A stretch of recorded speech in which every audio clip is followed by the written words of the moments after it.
Hello students, today I am going to tell you the summary of the fourth lesson of Flamingo, that is the rat trap. This lesson is written by Selma Lagerlof. At first we should know about Selma Lagerlof. Selma Lagerlof was born in 1858. She died in 1940, was a Swedish writer whose stories have been translated into many languages. A universal theme runs through all of them, a belief that the essential goodness in human being can be awakened through understanding and love. This story is set amidst the mines of Sweden, rich in iron ore, which figure large in the history and legends of that country. The story is told somewhat in the manner of a fairy tale. Now we should know how many characters are there in this story. Number first, the peddler, a poor man who sold rat traps for a living and was a petty thief. Second, the crofter, a simple trusting person who is robbed by the peddler. Fourth, the iron master, a stern taskmaster and a law-abiding person. He trusts the peddler due to his daughter's persuasion. Fourth, Edla Wilmanson. Edla Wilmanson was the daughter of the iron master. She was very kind and compassionate lady. Now, I am going to start the summary of the lesson. Please listen this summary very carefully. The rat trap peddler and his thoughts about the world.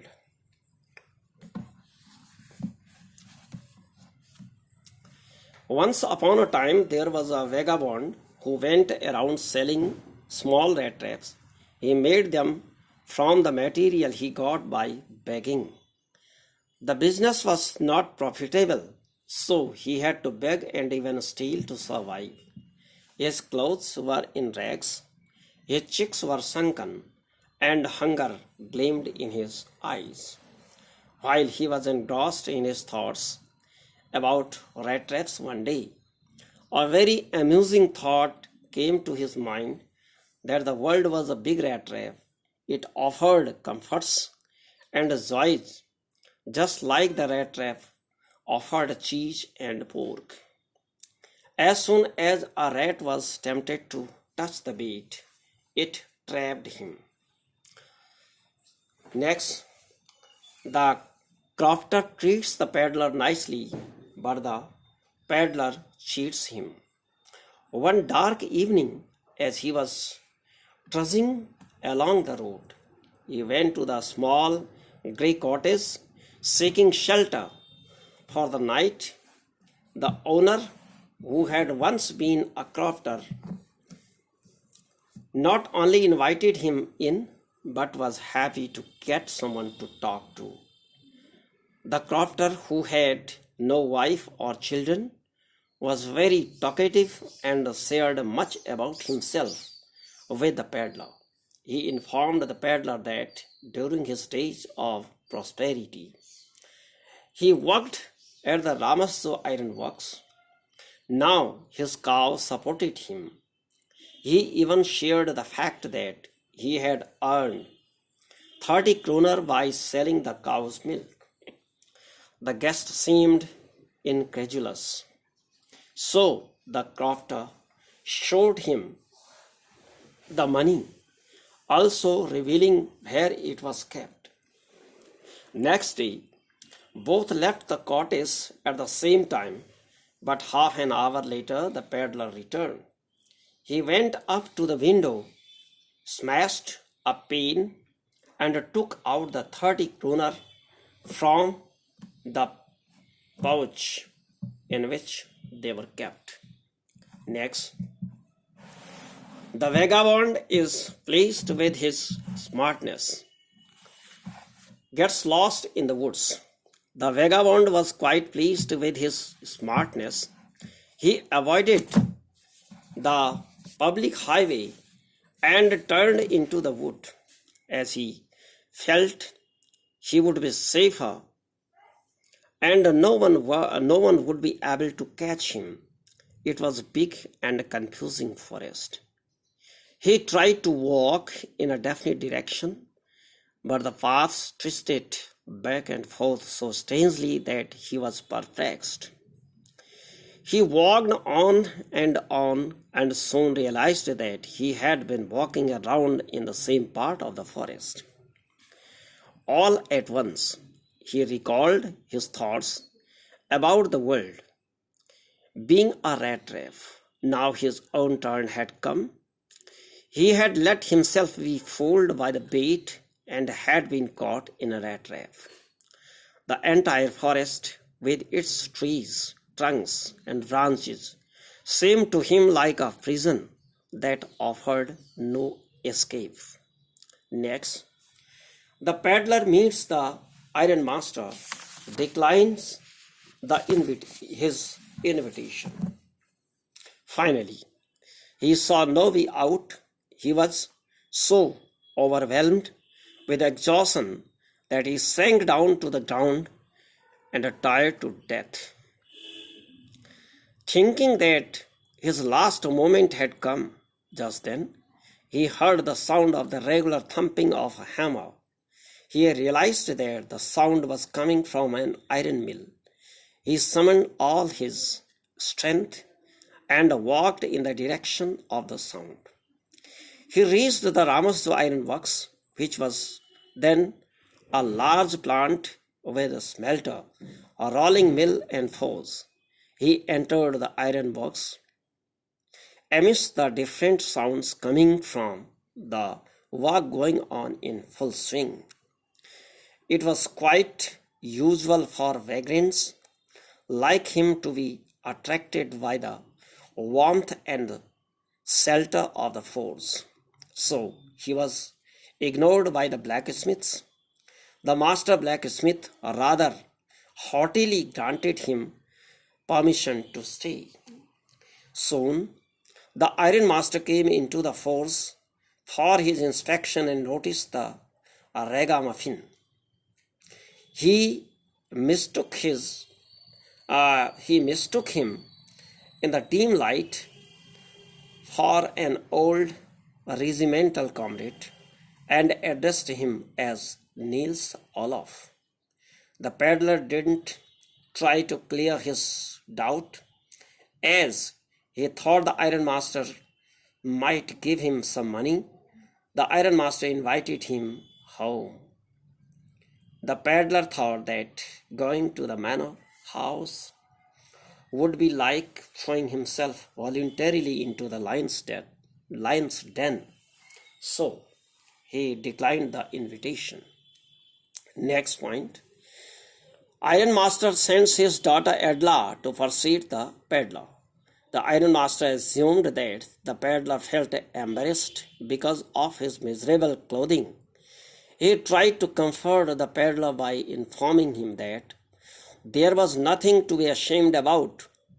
He further told him that his wife Elizabeth was dead, his sons were settled abroad, and he lived with his daughter Edla. But the tramp constantly refused to go with him. The Iron Master went away, but he was not deterred by the peddler's persistent refusal. He sent his daughter to persuade the peddler.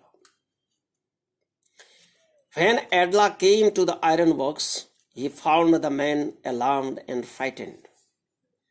She tried to comfort him.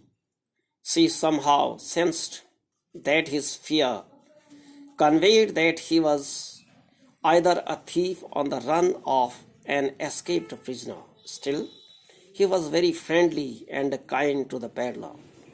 The peddler felt confidence in her and accepted the invitation. He felt guilty and cursed himself for stealing the crofter's money. Next point.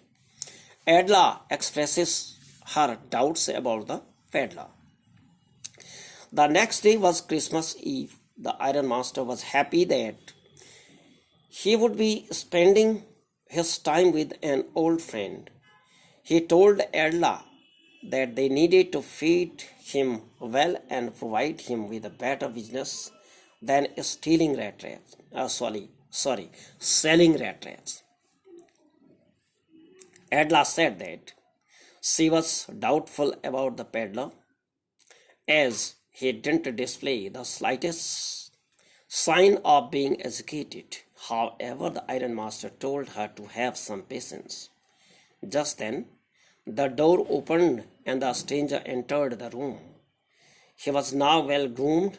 He was wearing clothes which belonged to the ironmaster. Next point. The ironmaster gets angry and the peddler retaliates. The ironmaster realized that the tramp was no friend of his. The peddler made no attempt to delude them any longer. He explained that he never said to the ironmaster that he was Niels Olaf. He had even pleaded and begged for not coming to the manor house. He added that no harm had been done and he could put on his rags and go away. The ironmaster said that the peddler had not been very honest and he would take him to the sheriff. The peddler got agitated. He said that the world was like a big rat trap and someday the prisoner would also be tempted to touch the bait and would be doomed. The ironmaster started laughing. The ironmaster, next point, Adela argues on behalf of the peddler. The ironmaster asks the peddler to leave, but Adela wanted him to stay back. She felt that they had promised the peddler Christmas cheer, and it would be wrong to send him away. The vagabond was surprised by his gesture. Adela further added that the peddler must have been through bad time, as he was always closed away. He could not even sleep afraid. The ironmaster gave in. The peddler was allowed to stay on his for Christmas, but the only thing he did was to sleep soundly after that. Once or twice he was woken up to have food, but besides that he only slept. It seemed that though he had never slept as quietly and safely, the ironmaster and Adela gifted him the suit that he was wearing as a Christmas present. She told him that he was welcome to spend even the next Christmas with them. The peddler kept staring as her in boundless amazement. The peddler becomes a changed man. The next morning, the ironmaster and his daughter went to the church on Christmas service, leaving the vagabond at home. They returned home and Adela was very sad. At the church, they had learnt that the Rattrap peddler robbed an old crofter who once worked at the Ramasu iron works. The ironmaster was furious. They thought that by the time they would reach home, the peddler would have escaped with all their silver and other valuables. When they got home, the ironmaster asked the valet if the peddler was still there. The valet informed him that the fellow had left, but he had not taken anything with him. Instead, he had left something for Adela. Adela opened the package and found a rat trap. In the rat trap, there were three wrinkled 10 kroner notes and a letter. The vagabond had written that since Edla had treated him like a real captain, he also wanted to be nice to her. He wanted the money to be returned to the crofter. He further wrote that he would not have been able to escape the rat trap if he had not been raised to the status of a captain. He even signed the letter as Captain Van Stale. He was a changed man. This is the story, the summary of this lesson. At last, the crofter, vagabond, reformed himself. We learn from this story that the good behavior had the power to change any vagabond to reform. तो ये कहानी है, इस कहानी की summary है। तो इस कहानी को आप बार बार देखिए और सुनिए, और इसके बाद जो है नेक्स्ट हम इस लेसन को आपको पढ़ाएंगे। इस लेसन को लाइन बाय लाइन इसका ट्रांसलेट करेंगे। Okay, thank you.